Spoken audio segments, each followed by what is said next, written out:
noite a todos, boa noite à nossa classe, a classe de jovens, boa noite a todos que nos acompanham aí pela internet. Mais uma aula à distância, hoje um tema bem interessante. A nossa lição 12, o que é missões? E temos como texto base Atos 1:8. Eu vou estar lendo, tá bom? Tá.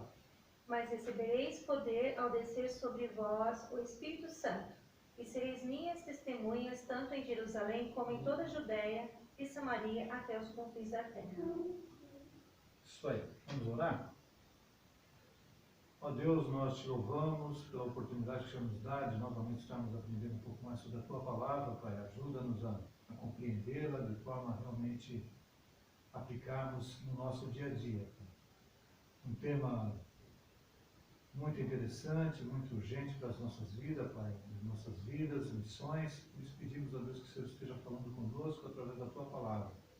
Abençoe a cada um que está acompanhando conosco, à mesma distância. É o que nós te pedimos, Pai, em nome do Senhor Jesus. Amém. Amém. É um assunto, como você já falou, é bastante pertinente à nossa igreja, né? Sim. Para nós entendermos um pouco mais, né, sobre a questão da missão e as missões, né? O que vai sendo aqui explanado. Nós temos a revista, né, que é a lição 12, é o que é missões, né? Lembrando, né, a revista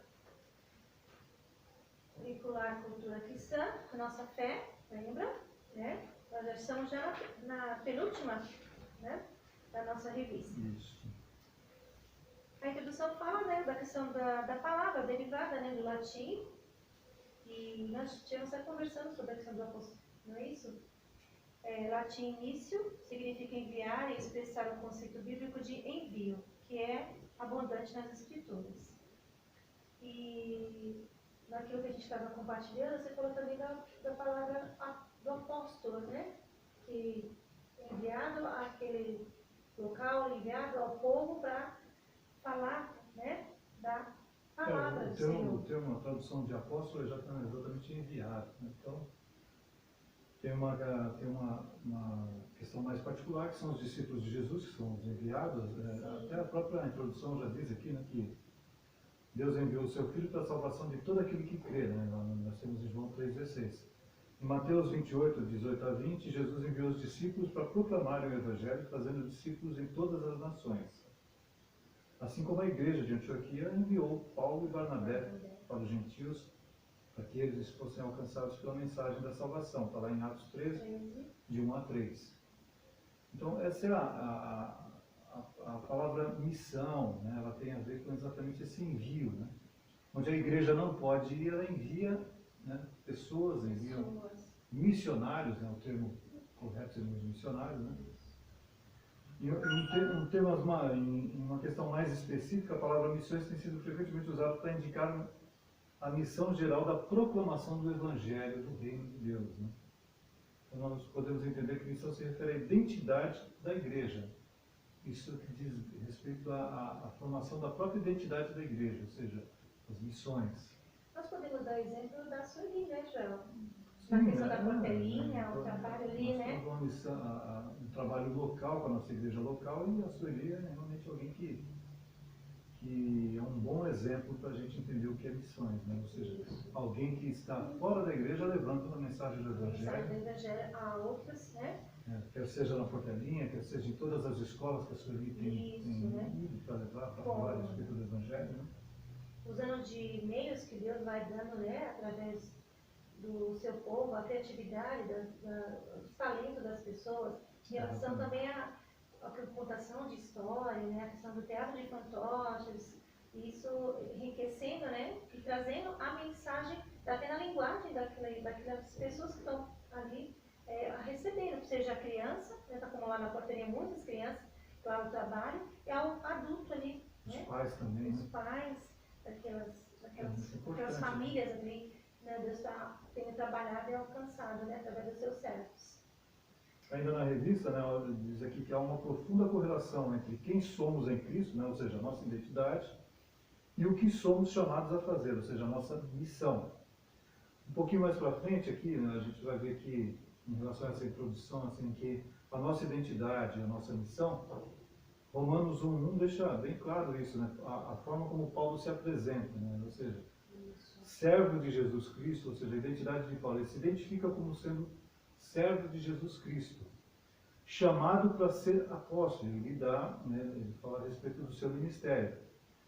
E com relação à missão, ele vai falar separado pelo Evangelho de Deus, declarando quem é, qual é o seu chamado e o que Deus espera dele. Está lá em Romanos 1:1. Aqui fala, compreender quem somos e o que somos chamados a fazer. São perguntas alojadas no cerne da nossa fé e essenciais para a vida cristã. Então nós temos que saber, como nós estamos aprendendo e estudando, o que serve, aquilo que nós temos que saber realmente para que nós somos chamados. A servir ao Senhor, né, em relação à nossa fé, que deve ser essência da nossa vida. A nossa identidade como povo de Deus está associada à nossa missão, né? A gente sempre tem aquele que, né, é comissionado, mas também nós acompanhamos a sua missão, o seu trabalho, né? Então isso é importante. Nós vamos estar chegando nesse ponto aqui na própria revista, né?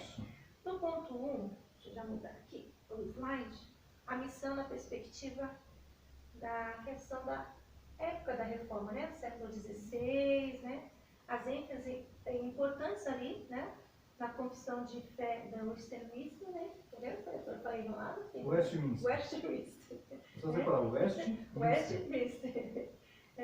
Despertou a igreja para uma tradução, leitura e distribuição de palavras em toda a terra. Atos 1:8. É aqui ele vai colocando 3 pontos, né? Ele vai subdividindo aqui a nossa lição, onde ele afirma que a Bíblia toda deve ser traduzida nas línguas comuns de todas as nações, para que o adorem a Deus de modo aceitável, né? Então houve um despertamento na igreja, né? Então a gente vai observando e a própria revista vai nos orientando como foi todo esse processo, né? Não foi fácil, né? Foi muito fácil, né? Isso chegou lá, pregou, né? Teve que traduzir, teve a questão da gráfica, a questão da linguagem da Bíblia, o acesso à palavra, para as pessoas estarem fortalecidas na sua fé e poder, né, propagar, né, a palavra em si. Isso. Hoje é até mais fácil, né? Porque hoje nós temos meios, né? Você vê que na época da reforma, quando a gente pega, por exemplo, em Genebra, havia todo um trabalho que era feito lá para a tradução Lembrando que a Bíblia até então era traduzida para poucas, né? No máximo era em latim e algumas outras línguas, né? Lembrando que o pré-reformador, né? Um dos pré-reformadores foi excomungado, foi preso exatamente porque ele traduziu a Bíblia para o inglês, né? Na questão da leitura e a distribuição, exatamente. Né? Então, ele foi condenado como herege por causa disso, né? Não poderia ser feito. Aqui na nossa revista fala que antes da reforma protestante, a Bíblia estava disponível em menos de 10 línguas, como você, né, aí mencionou. Hoje encontra-se traduzida e distribuída total ou parcial em 2.500 idiomas em todo o mundo. Olha, né, olhando para o real hoje, né, o que nós vivemos. Né? Todo esse trabalho, esses precursores, né, que muito lutaram, muito foram perseguidos, muito foram mortos e sofreram várias, como que eu posso dizer? Você até comentou sobre aquela... Teve vários, né? Nós temos, por exemplo, o Guilherme Carey, né, que traduziu para o indiano, né, para a Bíblia para o indiano. Teve a Dona Judson, que foi missionária na Birmania, e ele traduziu. O Adoniran Judson, ele talvez seja o missionário que mais sofreu, né? Ele foi para a Birmania, um país que ele não conhecia. Na Birmania ele perdeu a esposa, perdeu as 2 filhas, foi preso, ele foi torturado, ele foi muito torturado, fizeram ele andar várias vezes por brasas, né? Ele perdeu praticamente toda a pele da planta dos pés, né? Então ele teve dificuldade, depois que ele foi solto da prisão, ele teve dificuldade para andar. Ele tinha um trabalho de tradução da Bíblia para o birmanês que foi perdido por conta de um incêndio, né? Atearam fogo na casa dele e perdeu todo o material. Então tudo que ele havia feito, né, de tradução para o birmanês, ele perdeu. Depois, óbvio, ele voltou ao trabalho, né? Passou por uma fase de desânimo, porque depois de passar por tudo isso, ele próprio dizia que passou por um tempo de muita aflição, né? Na época não havia, que era século XIX, começo do século XIX, não havia ainda a noção da depressão, não havia essa palavra depressão. Ele dizia que passou por uma aflição muito Uma grande. aflição, uma provação Exato, muito então grande, até né? ele conseguir se recuperar, né? Até Deus, né? Conduzir toda na história, né? Exato, Aí ele você... passou por todos esses problemas. Até que realmente ele já vinha desistindo quase, porque ele, com 10 anos de Birmania, ele conseguiu ver uma pessoa convertida, né? Até que com um tempo depois, 30 pessoas se entregaram para Jesus. Foram lá e atenderam o apelo e se entregaram, né? E aí os amigos dele falaram, poxa, então essa era a sua missão, né? Ele mesmo não estava certo de que essas pessoas haviam sido convertidas. Então ele não tinha essa certeza. Até que ele foi procurado por uma pessoa do interior da Birmânia, dizendo que queria conhecer mais a respeito de Jesus. Que ele conhecia alguma coisa, ele queria conhecer mais a respeito de Jesus. Ele ficou impressionado, né? Porque como que essa pessoa tinha tido algum contato, né? Ele foi para o interior, lá ele conheceu as outras pessoas que já tinham contato com Jesus, com a palavra, e ele quis saber, né, se havia tido algum missionário havia levado a palavra. E aí eles mostraram para ele um papelzinho, um panfletinho que quando ele começou na Birmânia, ele escreveu com a própria mão quem é Jesus, escrevendo vários versículos explicando né? a respeito de quem era Jesus. Esse papel chegou na mão dessa pessoa lá no interior da Birmânia, e esse papel foi suficiente para que essa pessoa sentisse desejo de conhecer mais a respeito de Jesus. Então ele passou, então, ele voltou à missão de traduzir a palavra de Deus, e o mais interessante de tudo é que tudo isso que aconteceu, hoje a Birmânia não é mais conhecida por esse nome. Ele é conhecido como Myanmar, né? Um país de maioria muçulmana, onde não é permitido, é um dos países mais fechados para o Evangelho. No entanto, há 3 anos atrás foi feita uma pesquisa que indicou que na Birmânia, apesar de todo esse fechamento para o Evangelho, existem cerca de 2 milhões de convertidos. E uma pessoa que foi fazer uma pesquisa lá perguntou, né, onde que a pessoa havia conhecido, de que maneira ela havia conhecido o Evangelho. Ela foi conhecida, e eles falavam, não, quem me passou o Evangelho foram meus pais. E para os meus pais, quem passou foram os avós. E aí, sucessivamente, até voltar ao tempo exatamente de Adoniran Judson, que iniciou um trabalho que hoje, né, ele deixou várias igrejas. Quando ele saiu da Birmânia, ele deixou várias igrejas, vários pastores, vários missionários. De pastores, né, para os campos ou para os locais. Isso, né, para ilustrar a importância que há, né, no envio de um missionário. Né? A gente percebe, né, de uma forma prática, né? Tudo isso que a gente está falando hoje, a gente percebe isso na vida de várias pessoas hoje, né? E quando eu remetendo a Sueli, né, quando ela traz para nós a questão do campo missionário, né, aquele momento do campo, quando ela fala, testemunhando ali, relatando das correspondências, como eles estão lá. As dificuldades, né? Eu lembro lá o pastor Beto, quando caiu uma chuva lá, despencou o telhado, tinha que começar, né, tudo de novo. E ele sempre sorrindo e animado, né? A questão do encarceramento, muitos, né, condenados por pregar, né, sendo ali, teve esse último que ela comentou que parece que ia ser julgada, ficar mais 1 ano ou 2 anos preso, não me lembro agora o nome corretamente, e vindo muitas vezes até a morte, né, quando as igrejas são invadidas, né, o apóstolo, aquele que é responsável, está ali trabalhando, o missionário pregando, e ali no momento do culto há uma invasão, onde são mortos, né. Infelizmente nós temos essa é uma realidade hoje, né? Como era uma realidade também no tempo da igreja primitiva, né?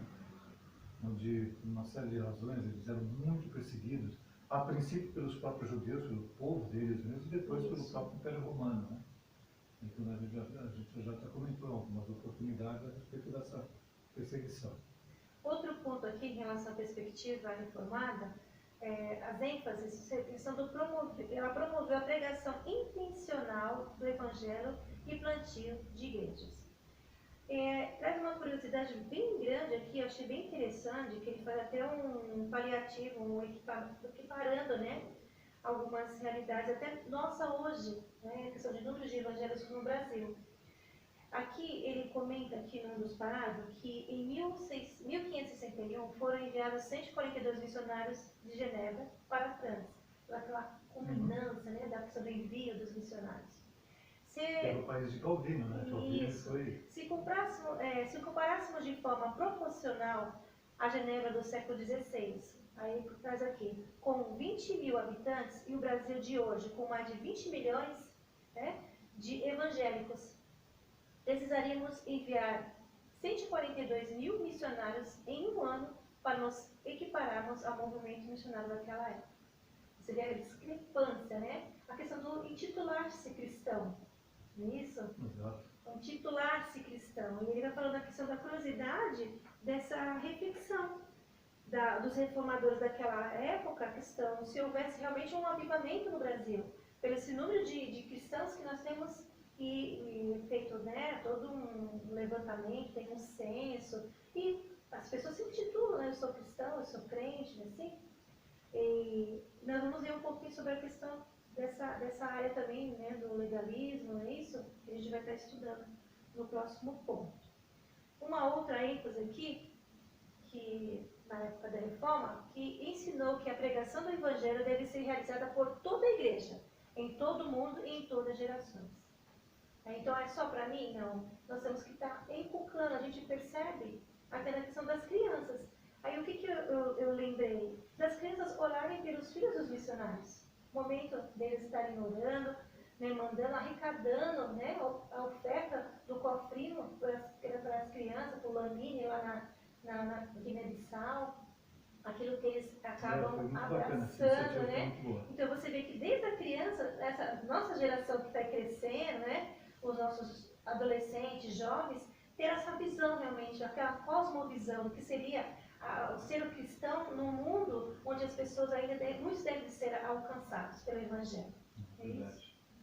E algumas perspectivas da reforma. Podemos ler aqui? Eu leio uma, você lê outra? Não. A primeira, a missão é instituída, definida, promovida e sustentada por Deus, Rei soberano sobre tudo e todos. Então, é Deus que realiza. É Deus que está no controle de todas as coisas, não é isso?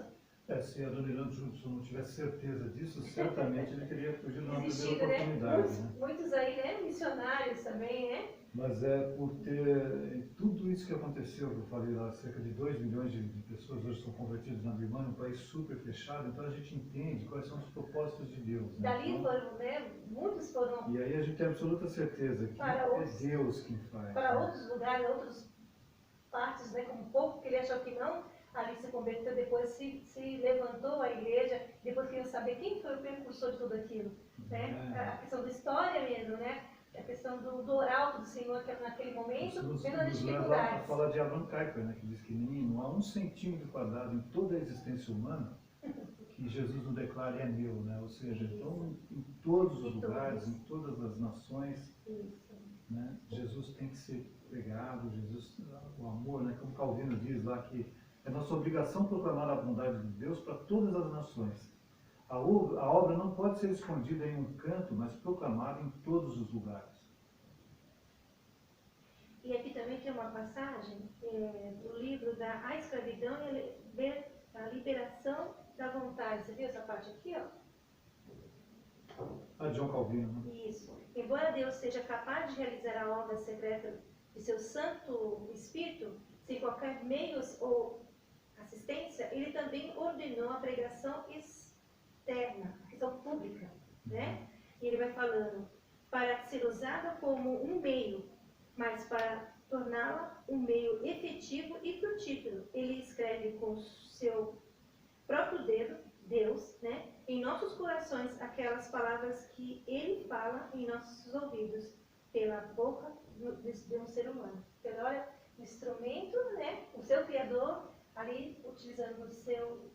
Guilherme Carey, quando ele teve esse chamado, né, ele era um sapateiro, membro de uma igreja batista, e ele sentiu o desejo de proclamar o Evangelho. Né, ele vivia na Inglaterra, né, havia o contato, né, com a Índia, né, e ele teve o desejo de pregar o Evangelho na Índia.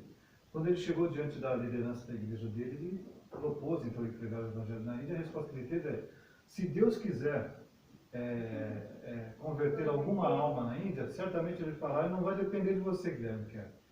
Porém, o Carey ele tinha certeza que a instrumentalidade é o homem, né? Deus se serviu do homem para fazer exatamente isso. Porque, é claro, nós sabemos que tanto é que quem converte é Deus mesmo, né? A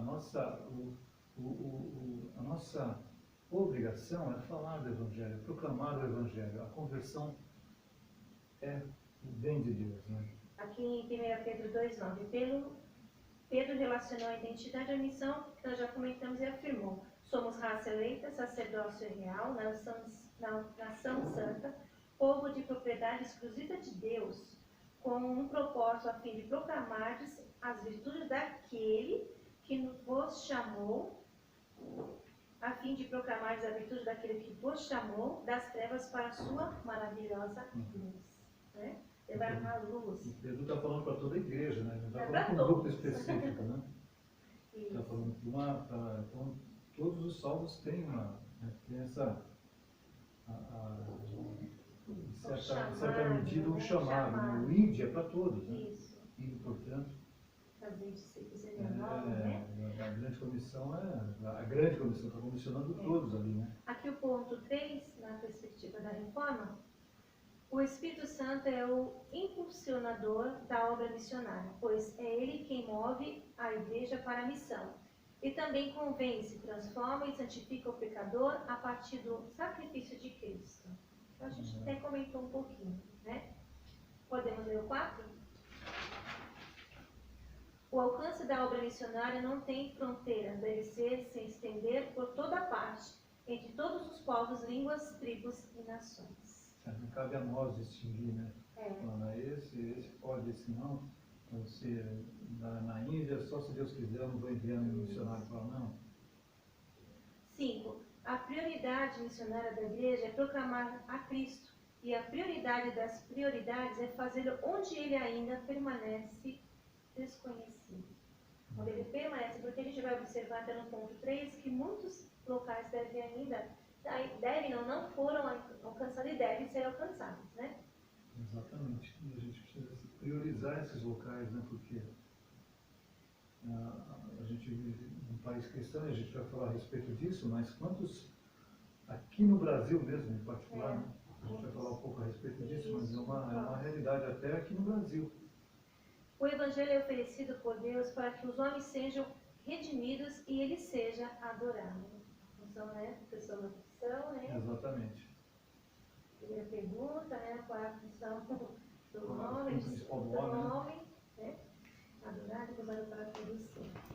Há muitas motivações bíblicas para a obra missionária, porém a maior delas é a glória de Deus. Né? Acaba se permeando, né, uma no outro, na questão mesmo, adoração ao nosso Deus. A finalidade é essa. Isso tem que ser aquilo que vai impulsionar, né?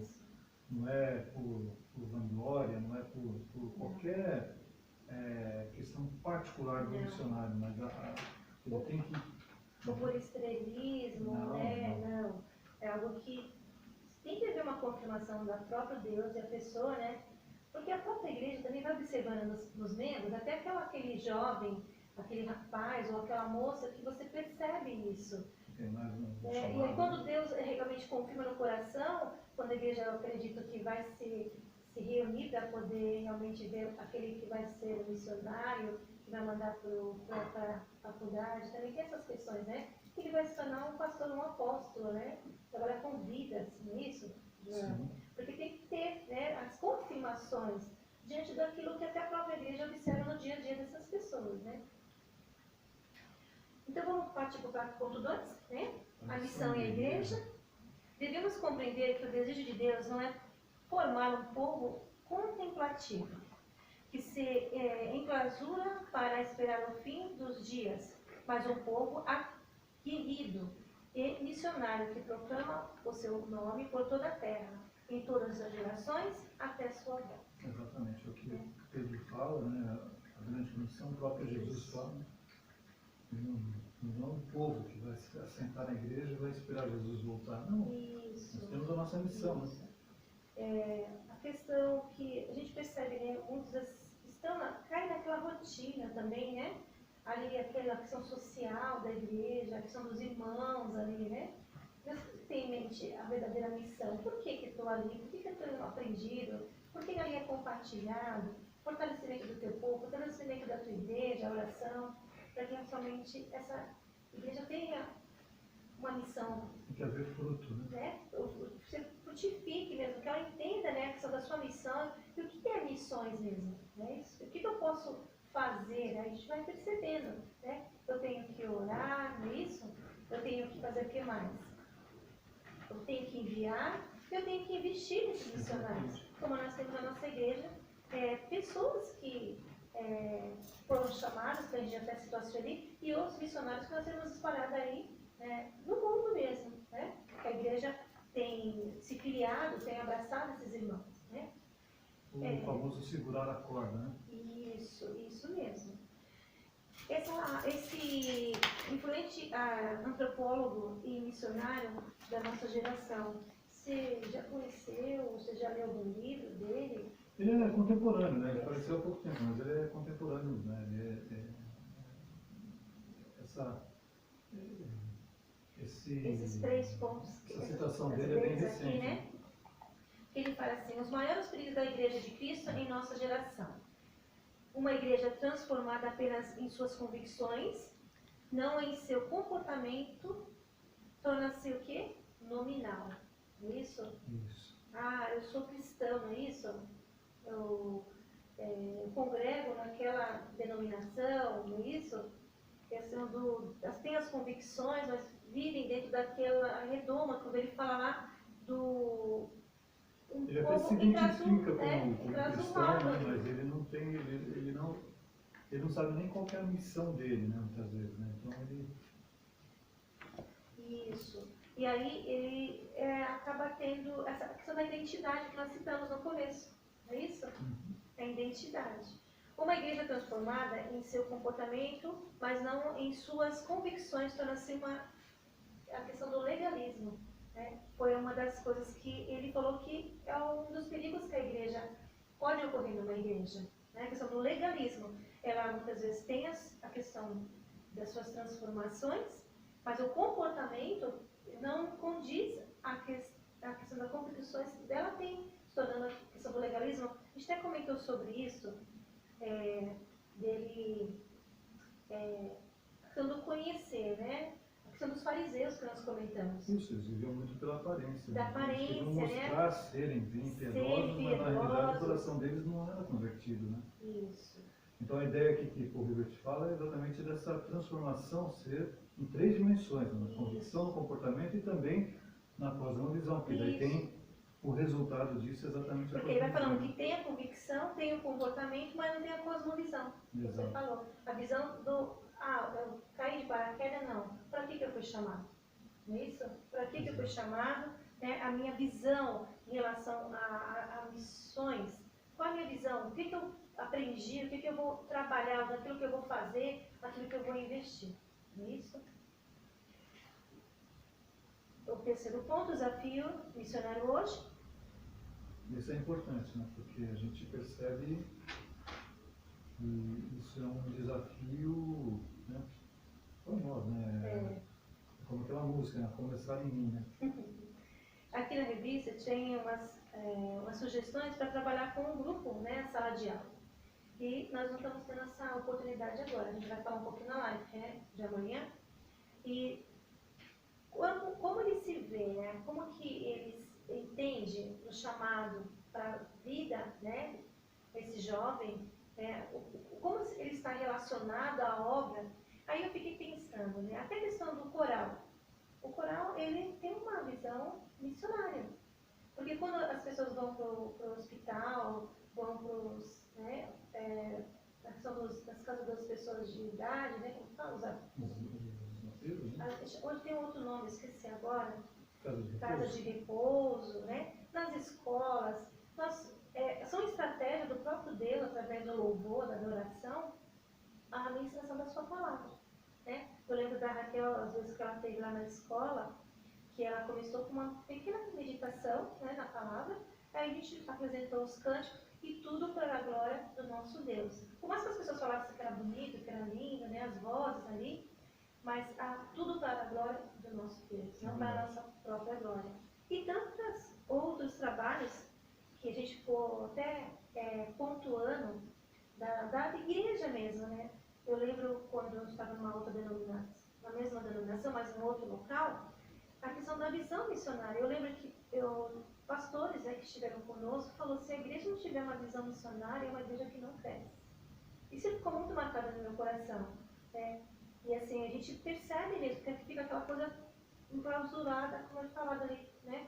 Aquela coisa só para as quatro paredes. E assim, as pessoas às vezes nem de levar a família a mensagem, né, ao seu vizinho. A questão dos meios que Deus tem usado então agora, através do meio social, né, os vídeos gravados, as aulas gravadas, os cultos, né, a escola dominical, das crianças ali. Gente, como todo esse trabalho, toda a igreja tem a oportunidade de mandar, porque as pessoas estão totalmente sem esperança. E assim, ter essa oportunidade de enviar mesmo esse material, proporcionar. Você tem tanto amigo, ele está pedindo para você falar de Jesus para ele e você ainda não entendeu ainda, né? Tipo assim, o convite, às vezes a pessoa olha bem você também, tem um comportamento. E a gente às vezes não tem essa... A gente vai delegando isso para os missionários. Para os missionários, né? Que a gente pode fazer a questão. O chamado, né? É para nós. Para nós, né? Para o meu vizinho, na escola, no trabalho. Aonde quer que a gente esteja, a gente tem que estar proclamando o Evangelho. Como Paulo diz, né? Quer seja o pouquinho, quer não, né? Isso. E aqui, após 2.000 anos de história cristã e 500 anos de reforma protestante, boa parte do mundo ainda continua sem conhecer o Evangelho de Cristo. Há, em nossos dias, mais de 6.000 povos que pouco ou nada ouviram do Evangelho de Cristo, conhecido como povos não alcançados. Desses mais de 2.000 não possuem qualquer iniciativa cristã, missionária, entre eles são considerados povos não engajados. Não estão ali, né, próximo àqueles que deveriam estar levando o Evangelho, né? Estão caminhando ou sendo discipulados, é isso que seriam engajados? Né? O Brasil, apesar de ser um país continental, ele é um país assim que tem mais ou menos não há muitas diferenças. Você pega, por exemplo, a China tem línguas diferentes, né? Dialetos diferentes. Então, você não pode dizer que você alcançou a China se você só pregar o Evangelho em Pequim. Isso. Não. Você tem que ir para o interior, porque lá são outros dialetos. Você tem que prover, né, a tradução da Bíblia para aquele dialeto que eles falam. Não é só para o mandarim, né? Tem tantos, né, milhares de dialetos na China, né? Então eu imagino que essa quantidade se deva exatamente a esses países com essas características. Né? E aí, voltando aqui para nós, aqui para o Brasil, né, visão macro Brasil, né? A gente tem aquela visão micro, o município de Praia Grande, ao exemplo. Quando tem aquela visão macro, né, o Brasil num todo. E a revista ela vai nos orientando em relação a isso. E quanto à Bíblia, apesar do grande avanço nos últimos séculos, há cerca de 1.800 línguas e dialetos sem nada da palavra em seu próprio idioma. Aí ele vai citando aqui, né, em relação nossa, Brasil, né, o que somos indígenas, né, povos ribeirinhos, assentamentos sertanejos, comunidades quilombolas, imigrantes vindos de países fechados ao Evangelho, a questão dos surdos. Então, todos eles devem ser alcançados. A gente falou, os dialetos, às vezes as pessoas, a questão cultural nossa, transcultural, Brasil é muito rico. E muitos povos ainda não foram alcançados, até a questão dos próprios indígenas, né? A questão dos seus... Eles chamam não idiomas, eles chamam de... É até interessante, né? Porque tem outros desafios até dentro das cidades, né? Que são algumas urbana, né? Algumas pessoas que não são alcançadas por uma questão até social, né? Isso. O padrão econômico, né? Então, você tem que saber como você vai chegar para essas pessoas, né?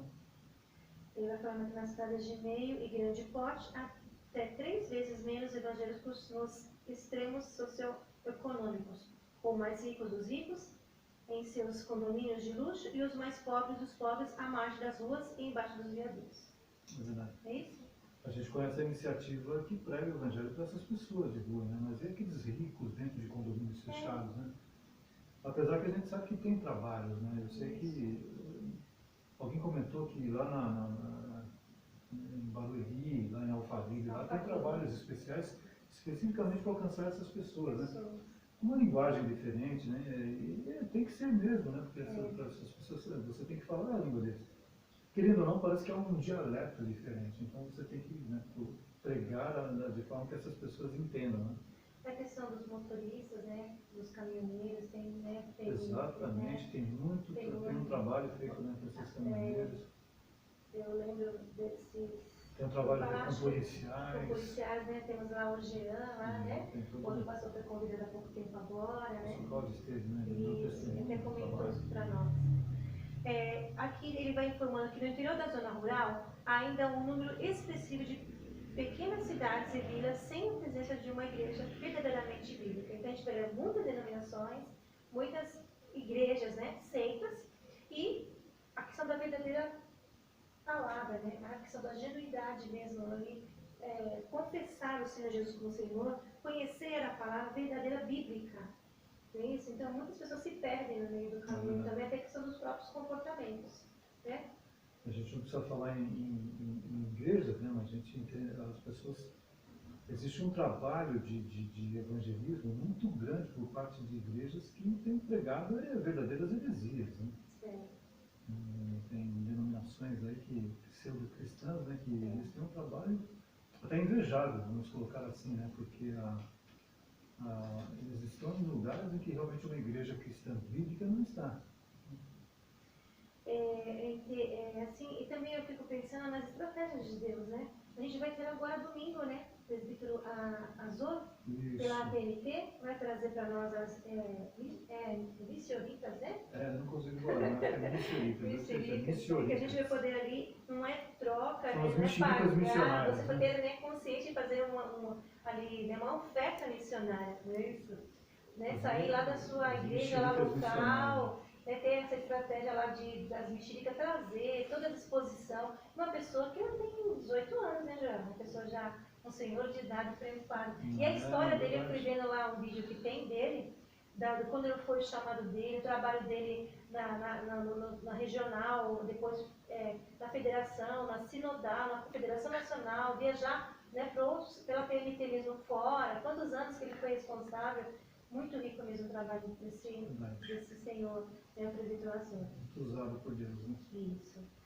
Então, concluindo a nossa aula, né, chegando ao fim, né, mas não vamos chegar à conclusão agora, porque nós vamos ter um vídeo, né, um testemunho.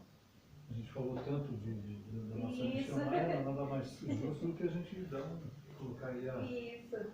Nós vamos ter, né, um videozinho, ele não é muito extenso, mas no congresso aqui, o pastor, né, foi ali, né? A gente conclui então com a Sueli e retorna para fazer a aplicação. Aplicação, ok? Um momentinho só aí, nós já retornamos. Sexto Congresso Brasileiro de Missões em Caldas Novas, Goiás, e nós estamos aqui com uma turma muito bonita. É uma turma que está envolvida com a APMT, com as missões há muito tempo, tem apoiado a obra missionária. E estou aqui com o reverendo Nelson. Tudo bem, reverendo? Tudo bem, graças a Deus, tudo em paz. Uma alegria estar aqui, sou pastor da igreja de Praia Grande, presbiteriano de Praia Grande. Temos sempre procurado acompanhar os trabalhos missionários da nossa Junta de Missões Nacionais, da APMT. Graças a Deus temos podido participar de alguns trabalhos na Espanha com Everton Pita, no Líbano com o reverendo Leonardo, lá também no Senegal com o reverendo agora Mateus. Então nós ficamos muito felizes de poder participar, tá aqui no CBM é bom. Temos visto que a igreja presbiteriana dessa vez está ainda mais participativa nesse congresso e tudo isso traz alegria para a gente, nos estimula a de fato participar e investir nessa obra. A sua igreja sempre está participando nos congressos da CBM. Qual tem sido a motivação para que a sua igreja esteja sempre e o que vocês têm levado para a igreja do congresso? A nossa motivação é nos inteirar do trabalho missionário, não só no país, mas fora do país. É estar também nos fortalecendo nesse espírito de amor ao trabalho missionário. Participar do congresso, a gente sempre volta mais revitalizado, mais fortalecido, mais feliz de poder participar e nos alegrando com o que Deus tem feito, sabendo que ainda há muito por fazer. Nós estamos aqui também com a Sueli, ela é líder do departamento missionário da igreja dela. Tudo bem, Sueli? Tudo bem, muito bem, graças a Deus. O que a igreja tem feito para ajudar como apoio missionário? Pois desde que o departamento foi instituído na igreja, a gente procurou, com parceria com o pastor, criar um momento missionário. Então, todos os domingos a gente está divulgando as informações, pedidos de oração, o que está acontecendo, o crescimento, e todos os domingos nós temos podido interceder e levantar ofertas para os missionários e para os campos também. Quais são as maiores alegrias que a igreja já recebeu de notícia dos missionários que vocês têm investido? Olha, eu acredito que sejam muitas, muitas mesmo. Até porque a gente procura trazer os missionários para ter contato com a igreja. Pelo menos a cada 4 meses a gente está trazendo. Que nem nesse mês nós tivemos a presença do Gerson Troquês. E é muito bom estreitar o relacionamento da igreja com o missionário. Então, além do contato com a Nice da APMT, que nos mantém informada com as notícias que vêm de longe, nós também temos tido a oportunidade de trazer o missionário para que ele possa compartilhar pessoalmente conosco e tem sido muito bom. Nós podemos dizer que hoje a nossa igreja tem uma visão muito grande de missões e tem podido chorar com o campo missionário. O que você diria para as pessoas que estão envolvidas nas missões das outras igrejas, outros conselhos missionários como o seu? Olha, eu acredito que antes de tudo orar, colocar o departamento, colocar a agência, colocar a secretaria, o conselho, seja o que for que Deus tenha colocado dentro da igreja, orar e pedir para Deus visão. É muito importante hoje a internet para nós, então através da Nice e do e-mail a gente consegue manter uma informação, nos manter informados e assim compartilhar com a igreja. Eu acredito que a oração e comprometimento e envolvimento, tá bom? Pastor, umas palavras finais para as igrejas que também estão começando nessa carreira que vocês já estão há muito tempo. Umas palavras de estímulo para os pastores e para as pessoas, para os missionários. Olha, o envolvimento com a obra missionária tem feito muito bem para a nossa igreja. Aliás, para que nós fomos chamados mesmo.